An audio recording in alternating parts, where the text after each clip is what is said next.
Donc nous allons continuer dans la série sur le temps de la fin. Et aujourd'hui, nous allons partager sur une question assez simple, mais qui a des implications sur nos vies, alors que nous sommes en train de voir comment marcher pendant ces temps de la fin. Et la question c'est, veux-tu participer à la manifestation de la gloire de Dieu en ce temps de la fin? Amen. Amen. Donc c'est la question, parce que lorsque, par rapport à tout ce que nous avons appris depuis que nous avons démarré cette série, j'ai essayé ici de résumer un peu quelques caractéristiques de temps de la fin. Nous connaissons la promesse de Joël qui dit que dans le dernier jour, on dit je répandrai de mon esprit sur toute chair, vos fils et vos filles prophétiseront, vos jeunes gens auront des visions et vos vieillards auront des songes. Ça, c'est la prophétie qui s'est accomplie depuis les temps de Pentecôte et qui continue. Donc, c'est un élément important à souligner, parce que nous avons tous, comme on l'a souligné pendant toutes ces semaines, nous avons besoin du Saint-Esprit pour servir Dieu. Nous avons besoin du Saint-Esprit pour vivre conformément aux directives, aux instructions du Seigneur. L'autre élément également important par rapport au comportement des hommes et des femmes pour ce temps de la fin, c'est l'abandon de la foi. Et ça, c'est 1 Timothée 4, 1, 3. Paul dit, mais l'Esprit dit expressément que dans les derniers temps, quelques-uns abandonneront la foi pour s'attacher à des esprits séducteurs et à des doctrines de démons, par l'hypocrisie de faux docteurs, portant plutôt la marque de la flétrissure dans leur propre conscience. Ils prescrivent de ne pas se marier, de s'abstenir d'aliments que Dieu a créés pour qu'ils soient pris avec action de grâce par ceux qui sont fidèles et qui ont connu la vérité. Donc ça également, c'est un signe de ce temps de la fin où beaucoup risquent d'abandonner la foi. Dans 2 Timothée 3, 1 à 5, 2 Timothée 3, 1 à 5, c'est toujours Paul qui revient. Cette fois-ci, il souligne la corruption morale qui va caractériser le temps de la fin. La Bible dit, sache que dans le dernier jour, il y aura des temps difficiles, car les hommes seront égoïstes, amis de l'argent, fanfarons, hautains, blasphémateurs, rebelles à leurs parents, ingrats, irréligieux, insensibles, déloyaux, calomniateurs, intempérants, cruels, ennemis des gens de bien, traîtres, emportés, enflés d'orgueil, aimant le plaisir plus que Dieu, ayant l'apparence de la pitié, mais reniant ce qui en fait la force. Éloigne-toi de ces hommes. L'autre élément important, c'est qu'il y aura de moqueurs. Donc, les gens vont se moquer de nous de plus en plus que nous avançons vers la fin. Les gens vont se moquer de ta foi. L'autre fois, on avait donné, ou quelqu'un nous a posé la question de savoir comment est-ce possible que toi aussi tu crois en ces choses. Donc, il y aura de moqueurs. Et ici, Pierre, dans 2 Pierre 3 à 4, la Bible dit, sachez avant tout que dans les derniers jours, il viendra de moqueurs avec leur raillerie et marchant selon leur propre convoitise. Ils disent, où est la promesse de son avènement? Car depuis que les pères sont morts, tout demeure comme dès le commencement de la création. Amen. Donc, il y aura des gens qui vont se moquer de notre foi. Quand je disais qu'on m'avait posé la question, c'est parce que la personne qui m'a posé cette question se disait, mais toi, tu as l'air de quelqu'un d'intelligent, tu as tous ces diplômes que tu as, comment est-ce possible que tu peux croire à ces choses de Jésus-Christ.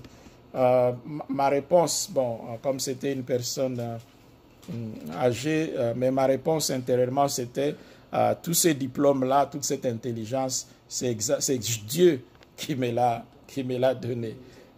Donc, il n'y a absolument pas une incompatibilité de ce point de vue-là en utilisant cette même intelligence que Dieu nous a donnée pour croire à ce qu'il dit. L'autre élément important, c'est le refroidissement de l'amour. Je crois que toute la semaine qui vient de se terminer, on a un peu exploré cette question de à la fois l'amour de Dieu et l'amour des hommes par rapport à ces temps de la fin. Et dans Matthieu 24, 11 à 13, c'est le Seigneur lui-même qui parle. Il dit « Plusieurs faux prophètes s'élèveront, ils séduiront beaucoup de gens. Et parce que l'iniquité sera accrue, l'amour du plus grand nombre se refroidira. Mais celui qui persévérera jusqu'à la fin sera sauvé. » Amen. Amen. Donc ça, c'est un peu le contexte de ce temps de la fin où, si vous prenez tout ça ensemble, il semble que le paysage n'est pas bon. Mais gloire soit rendue au Seigneur parce que en même temps que ce que nous venons de lire est vrai, mais il y a aussi une promesse ou plutôt une prophétie sur l'explosion de la gloire de Dieu sur toute la surface de la terre pendant ce temps de la fin. Et nous trouvons ça dans Habakkuk 2, verset 14.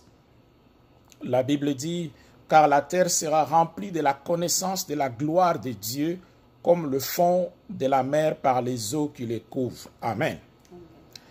Donc, en même temps que les choses que nous venons de lire, qu'il y aura un refroidissement de l'amour, il y aura une corruption morale accrue, il y aura de raillerie, il y aura ainsi de suite, la Bible dit qu'il y aura également une explosion de la gloire de Dieu sur la surface de la terre. Amen. Et elle compare ça, le prophète Habakkuk dit, c'est comme le fond de la mer par les eaux qui les couvrent. La question c'est comment est-ce que cela est possible?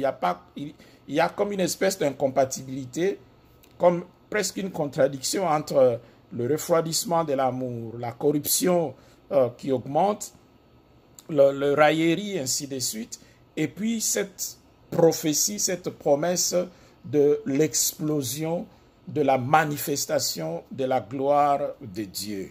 Amen. Amen. Et comment cela est-il possible? Pour comprendre, on doit remonter à la création. Dans Genèse 1, 26, que tout le monde connaît, la Bible dit « Puis Dieu dit, faisons l'homme à notre image, selon notre ressemblance, et qu'il domine sur le poisson de la mer, sur les eaux du ciel, sur le bétail, sur toute la terre, et sur tous les reptiles qui rampent sur la terre. » Amen. Amen. Donc, ça veut dire que lorsque Dieu a créé l'homme et la femme, il les a créés à son image. Ça veut dire que la gloire de Dieu, la gloire qui était sur Dieu, il a transmis ça à l'homme parce qu'il a soufflé sur l'homme et l'Esprit de Dieu, qui est l'Esprit de gloire, était sur l'homme. Donc, ça veut dire que la gloire de Dieu était sur l'homme et la femme. Amen. Amen. Et bien plus, lorsqu'il les a créés, il leur a donné la domination sur la terre.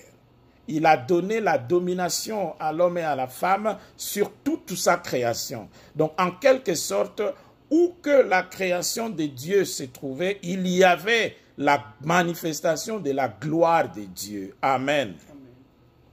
Donc ça, c'était le plan de Dieu. Donc, il a créé l'homme à son image et lui a confié la gestion de toute sa création. Donc, ça veut dire qu'il n'y avait aucun doute possible que partout où se trouvait la création de Dieu, il devait y avoir la manifestation de la gloire de Dieu. Malheureusement, avec le péché, ce plan a été perturbé.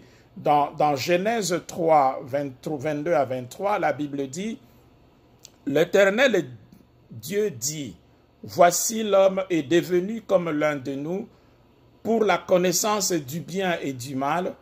Empêchons-le maintenant d'avancer sa main, de prendre de l'arbre de vie, d'en manger et de vivre éternellement. Et au verset 23, et l'Éternel Dieu le chassa du jardin d'Éden pour qu'il cultive la terre d'où il avait été pris. Amen. Amen.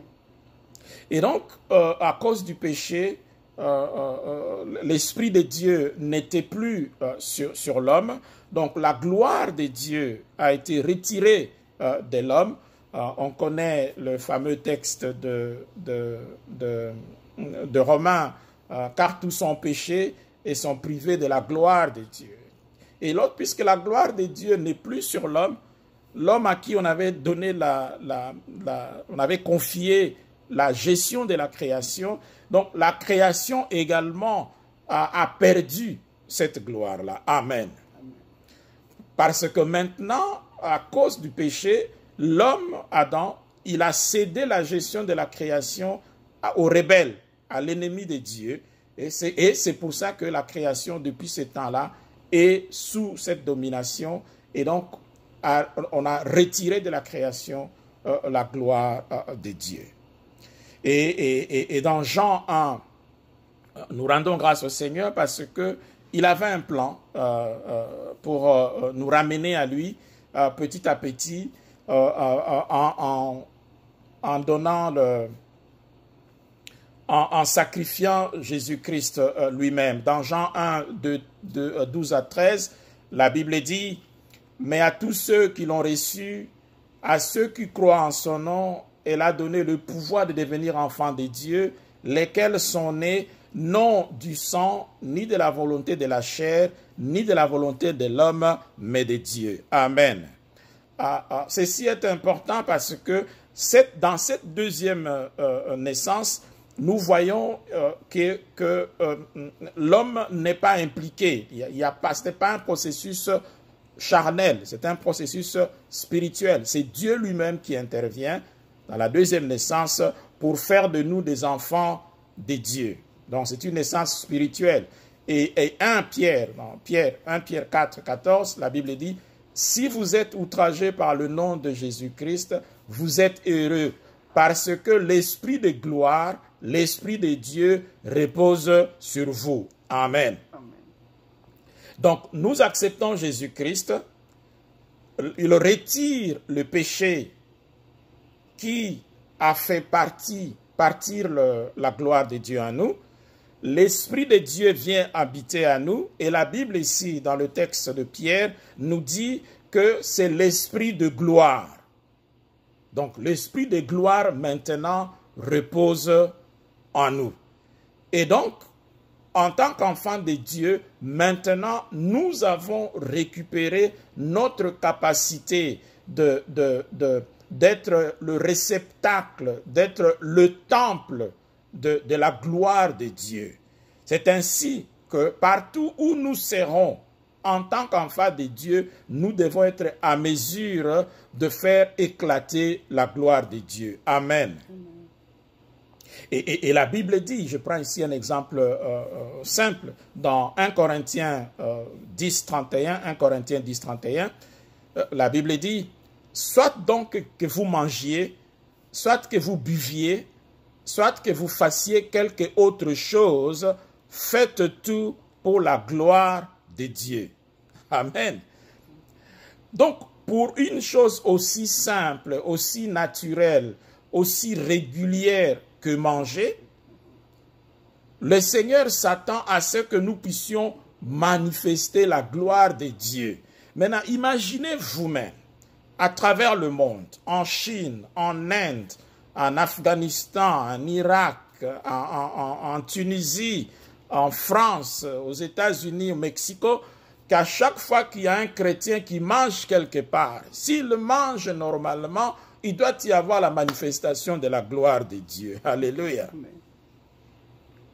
Donc, même lorsque nous mangeons, et on peut étendre ça, la manière dont nous nous habillons, ça doit également faire éclater la gloire de Dieu. Amen.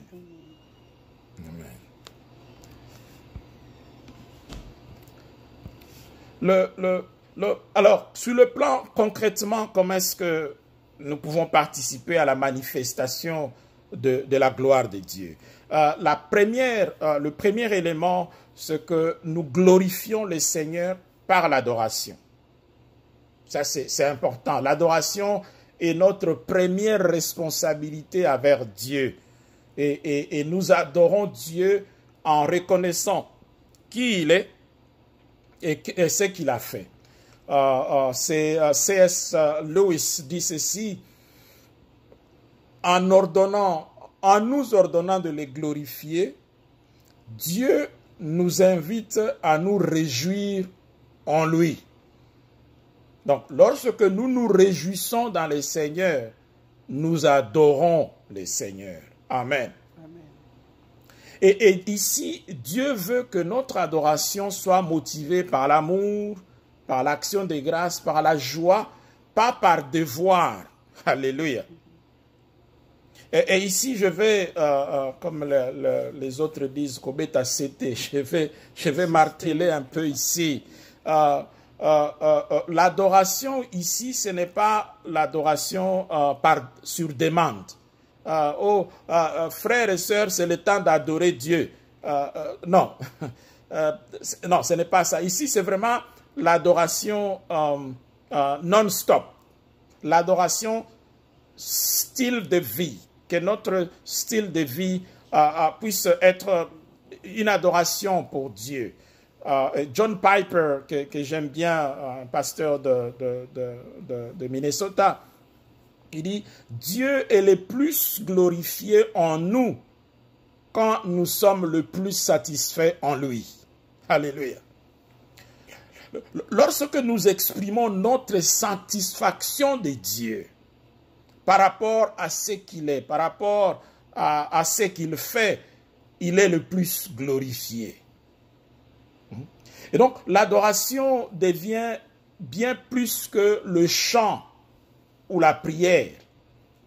J'aime bien Amos, qui probablement a été confronté au même problème. Je crois qu'on avait dit à Amos à son temps que non, mais nous avons des chantres, nous chantons des louanges, nous jouons extraordinairement à tous les instruments. D'ailleurs, le voix, quand tu entends le voix de sœur, le voix de frère, c'est extraordinaire.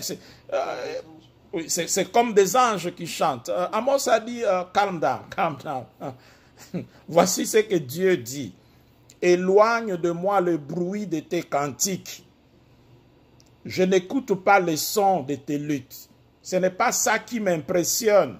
Ce n'est pas la qualité de tes voix, de ta voix qui m'impressionne. Ce n'est pas la dextérité avec laquelle tu joues au piano ou tu joues à la guitare qui m'impressionne. Mais que la droiture soit comme la droiture soit comme un courant d'eau et la justice comme un torrent qui jamais ne tarit. Amen. Donc, l'adoration, c'est un style de vie. C'est cette adoration-là qui glorifie Dieu. Ce n'est pas pendant quelques heures, quelques minutes, où nous élevons le voix, nous crions Alléluia, ainsi de suite. Non, Dieu veut une adoration qui monte vers lui et qui est une adoration de bonne odeur. L'adoration est un style de vie qui consiste à apprécier Dieu, à aimer et à se donner pour être utilisé par lui. Et c'est ce que Romains 12:1 dit. Paul dit: je vous exhorte donc, frères, par les compassions de Dieu, à offrir vos corps comme un sacrifice vivant, saint, agréable à Dieu, ce qui sera de votre part un culte raisonnable.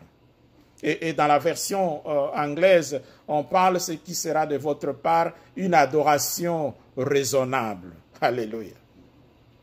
Donc ici, l'adoration, c'est vraiment s'offrir complètement à Dieu, comme un sacrifice agréable. comme un sacrifice de bonne odeur. Que lorsque tu vis, tu ne dégages pas une odeur de mort, une odeur de honte, que tu ne sois pas l'objet de honte de l'évangile, que l'évangile ne soit pas blâmé à cause de toi, à cause de ton témoignage, à cause de la manière dont tu parles, à cause de la manière dont tu t'habilles, à cause de la manière dont tu réagis, à cause de la manière dont tu travailles, que l'évangile ne soit pas blâmé à cause de cela. Amen. Et donc, lorsque nous utilisons notre vie pour la gloire de Dieu, tout ce que nous faisons peut devenir un acte d'adoration. Même le travail, quand tu vas, je ne sais pas si tu es dans Uber, lorsque les gens entrent dans ton véhicule, ils peuvent sentir que tu adores Dieu. Par la manière dont tu conduis, par la manière dont tu engages la conversation, ils savent que tu glorifies Dieu. Alléluia. Hier, je voulais m'échapper un peu. Je dis, je vais regarder un film dont le directeur de film, c'était un chrétien. Mais mon Dieu, quelle n'a pas été ma déception. J'ai dû arrêter. J'ai dit, mais ce n'est pas possible. Ce film-là ne peut pas sortir de la tête d'un chrétien. C'est vrai que le frère, il a le ticket de chrétien, mais comment est-ce possible on peut faire un film comme ça? Alléluia. Romains 6, 13 dit, ne mettez pas vos membres et organes à la disposition du péché comme des armes au service du mal. Mais puisque vous étiez morts et que vous êtes maintenant vivants, offrez-vous vous-même à Dieu et mettez les membres et les organes de votre corps à sa disposition comme des instruments pour faire ce qui est juste. Alléluia.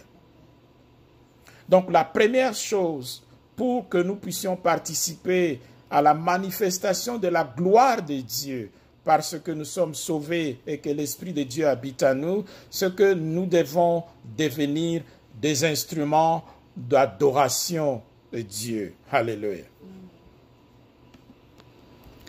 Le deuxième élément sur lequel je voulais insister ici,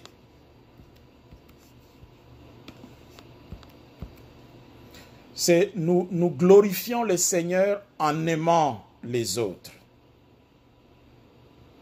Être disciple de Christ ou chrétien, ce n'est pas simplement une question que j'ai cru, de croyance, mais cela implique aussi l'apprentissage de l'amour de Dieu, parce que nous sommes devenus chrétiens à cause de Jean 3,16, où la Bible dit « Il a tant aimé le monde qu'il a donné ». Et 1 Pierre 4,8 dit « Avant tout, ayez les uns pour les autres un ardent amour, car l'amour couvre une multitude de péchés. » Donc, au milieu de nous, enfants de Dieu, nous devons n'avoir que ces témoignages d'amour. Les histoires de querelles, des histoires d'envie, des histoires de haine ne devaient pas se retrouver au milieu de nous parce que ça ne glorifie pas Dieu. Jean 15, 16 à 17 dit, « Ce n'est pas vous qui m'avez choisi, mais moi je vous ai choisi.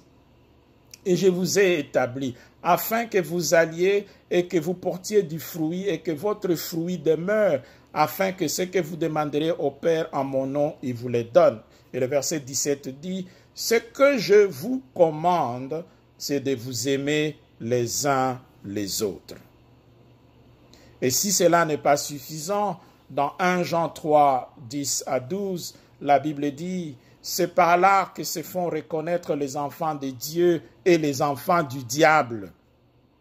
Quiconque ne pratique pas la justice n'est pas de Dieu, ni celui qui n'aime pas son frère. Simple, n'est pas de Dieu. Car ce qui vous a été annoncé et que vous avez entendu dès le commencement, c'est que nous devons nous aimer les uns les autres et ne pas ressembler à Caïn qui était du malin et qui tua son frère. Et pourquoi les tua-t-il? Parce que ses œuvres étaient mauvaises et que celles de son frère étaient justes. Amen. Donc, indépendamment de l'étiquette que nous nous portons, nous nous donnons nous-mêmes, enfants de Dieu, ainsi de suite, ici, l'ancien Jean est en train de dire, si nous ne nous aimons pas, si nous n'aimons pas les autres, nous ne sommes pas enfants de Dieu. Alléluia.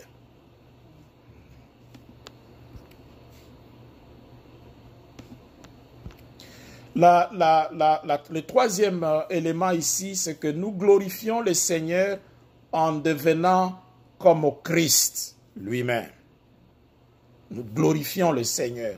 Le Christ a tellement glorifié le Père que si nous devenons comme lui, nous allons nous aussi glorifier le Seigneur. Jean 2:1 dit, « Mes frères, que votre foi en notre glorieux Seigneur Jésus-Christ soit exempt de tout favoritisme. » Mais en fait, on peut traduire ça en disant notre Seigneur Jésus-Christ, la gloire. En fait, Jésus-Christ lui-même est la manifestation de la gloire de Dieu. Amen. Et donc, en devenant comme Jésus-Christ, nous et aussi, nous allons devenir la manifestation de la gloire de Dieu. Éphésiens 4, 13 à 15, la Bible dit, « Jusqu'à ce que nous soyons tous parvenus à l'unité de la foi et de la connaissance du Fils de Dieu, à l'état d'homme fait, à la mesure de la stature parfaite de Christ. » Ainsi, nous ne serons plus des enfants flottants et emportés à tout vent de doctrine par la tromperie des hommes, par leurs ruses dans le moyen de séduction, mais en professant la vérité dans l'amour, nous croîtrons à tous égards en celui qui est le chef, Christ. Amen. Dieu veut que nous puissions croître, que nous puissions grandir. Bien-aimé, il est vrai que tu n'as participé, pas vraiment participé à ta naissance. Ta contribution à ta naissance était presque nulle. Mais tu es invité à participer à ta croissance. Il y a ta part. Dieu attend ta part pour que tu croisses, que tu deviennes à la stature de Christ. Et quand tu arrives à cette stature-là, tu glorifies Dieu. Malheureusement, il y en a au milieu de nous qui refusent de grandir spirituellement. Amen. Plus nous développons un caractère semblable à Christ, plus nous glorifions le Seigneur. Dans la Bible, dans 2 Corinthiens 3, 18, la version Semeur dit, « Et nous tous, qui, les visages découverts, contemplons comme dans un miroir la gloire du Seigneur, nous sommes transformés en son image dans une gloire dont l'éclat ne cesse de grandir. » C'est là l'œuvre du Seigneur, c'est-à-dire de l'Esprit. Alléluia. Donc, à chaque fois que nous nous engageons dans cette entreprise de ressembler à Christ, il se dégage une gloire qui se répand autour de nous. Et Paul dit, dont l'éclat ne cesse de grandir. Alléluia. Et dans Philippiens 1, 9 à 11, la Bible dit, est-ce que je demande dans mes... Et c'est ce que je demande dans mes prières, c'est que votre amour augmente de plus en plus en connaissance et en pleine intelligence pour le discernement des choses les meilleures, afin que vous soyez purs et irréprochables pour le jour de Christ, remplis du fruit de justice qui est par Jésus-Christ à la gloire et à la louange de Dieu. Amen. Donc, notre maturité spirituelle glorifie Dieu. Les jours où quelqu'un vient t'injurier en face, mais tu as atteint un tel niveau de maturité spirituelle que tu ne réponds pas, que tu le bénis même. ça doit glorifier Dieu. Alléluia. Les jours où on t'envoie, tu vas au travail, on te dit, on t'a renvoyé du travail parce que on t'a lay off du travail et tu rentres à la maison, ta femme, ton mari, ton frère, ta soeur t'entend en train de glorifier Dieu, en train de louer le Seigneur. Et puis on te demande, mais qu'est-ce qui se passe? Non, non, non, on m'a enlevé du travail. Ça va glorifier Dieu. Alléluia. Le second élément, c'est que nous glorifions le Seigneur en servant les autres avec nos dons. Bien-aimés, chacun de nous a été conçu de manière unique par Dieu, avec des talents, des dons, des compétences et des capacités qui sont uniques à chacun de nous. Et cela n'est pas un accident. Dieu ne vous a pas donné vos capacités à des fins égoïstes. La Bible dit, vous avez reçu gratuitement, vous devez donner gratuitement. Ces dons vous ont été donnés au profit des autres, tout comme les autres ont reçu de dons et des capacités pour vous assister. Amen. Et la Bible dit dans 1 Pierre 4, 10 à 11, comme de bons dispensateurs de diverses grâces de Dieu, que chacun de vous mette au service des autres le don qu'il a reçu. Si quelqu'un parle, que ce soit comme annonçant les oracles de Dieu. Si quelqu'un remplit un ministère, qu'il le remplisse selon la force que Dieu communique, afin qu'en toutes choses, Dieu soit glorifié par Jésus-Christ, à qui appartiennent la gloire et la puissance au siècle des siècles. Amen. Et donc, lorsque tu as un don, je ne sais pas lequel, ça ne peut pas être un objet d'orgueil, un objet tu veux que showing off. Non. Si Dieu a placé quelque chose en toi, c'est aussi pour que tu assistes les autres. Et quand tu le fais, Dieu est glorifié. Amen. Nous glorifions le Seigneur en parlant de lui aux autres. Dieu ne veut pas que son amour et ses bienfaits restent secrets. Le Seigneur a dit, de même que mon Père m'a envoyé, je vous envoie aussi. Et une fois que nous connaissons la vérité, Dieu attend de nous que nous la partagions avec les autres. La Bible dit, tu connaîtras la vérité t'affranchira. Donc, lorsque toi tu as connu la vérité qui t'a affranchi, maintenant tu es pour aller affranchir les autres. Amen.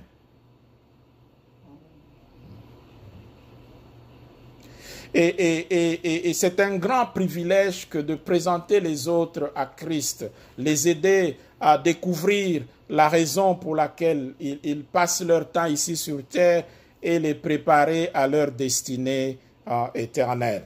Et la Bible dit dans 2 Corinthiens 4, chapitre 4, verset 15, « Car tout cela arrive à cause de vous, afin que la grâce, en se multipliant, fasse abonder à la gloire de Dieu des actions de grâce d'un plus grand nombre. » Alléluia.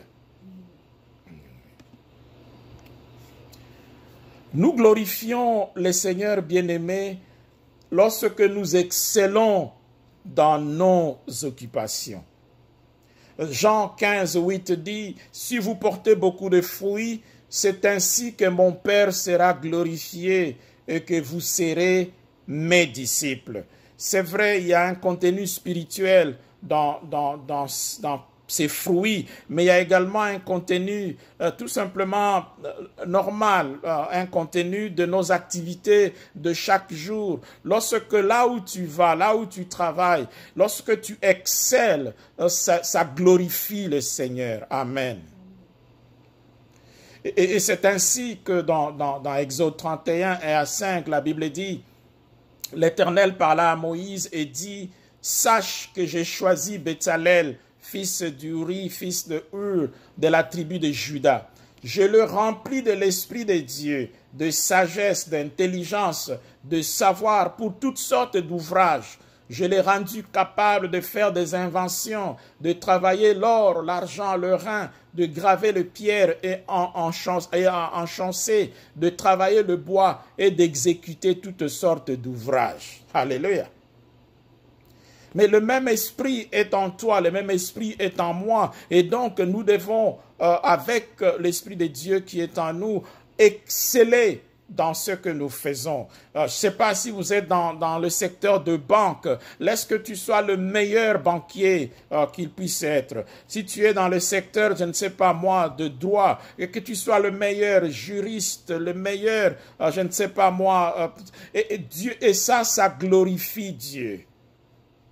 Et dans Daniel 1,17, Dieu dit, la Bible dit, Dieu accorda à ces 4 jeunes gens de la science, de l'intelligence, dans toutes les lettres et de la sagesse. Et Daniel expliquait toutes les visions et tous les songes. Amen.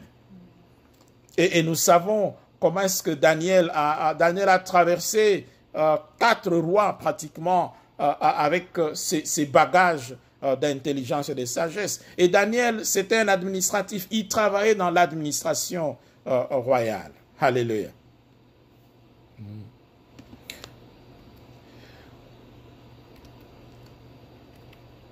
Alors,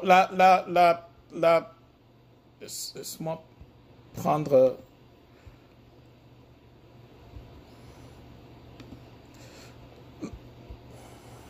La question...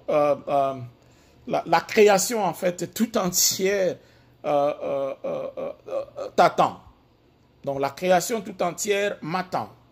Attend que nous puissions nous manifester, attend que nous puissions participer à la manifestation de la gloire de Dieu. Et dans Romains 8, 19 à 22, la Bible dit, « Aussi la création attend-elle avec un ardent désir la révélation de Fils de Dieu. » Car la création a été soumise à la vanité, non de son gré, mais à cause de celui qui l'y a soumise. Vous vous rappelez de ce que je dis au début, que après le péché, nous avons cédé la gestion de la création entre les mains de l'ennemi. C'est de cela dont Paul parle ici. Et au verset 21, il dit, « Avec l'espérance qu'elle aussi sera affranchie de la servitude de la corruption, pour avoir part à la liberté de la gloire des enfants de Dieu. » Or, nous savons que jusqu'à ce jour,